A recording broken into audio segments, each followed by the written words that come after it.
Are you wanting to grow some early spring flowers and you're wondering what you can start in January? In January, I start snapdragons and poppies because that works for me in my climate.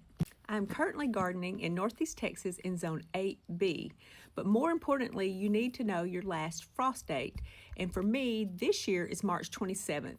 Even knowing your zone is similar to mine is helpful. Your frost date is more helpful because Zone 8B can go all the way around the United States along the coastline as well as up into the south like myself.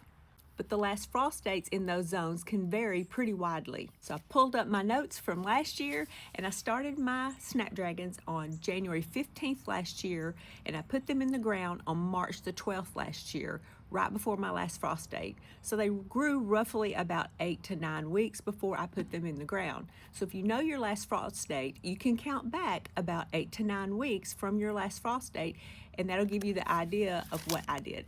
You can look up your last frost date on the Old Farmer's Almanac website by just putting in your zip code. These are still a cool flower and they will not like excessive heat.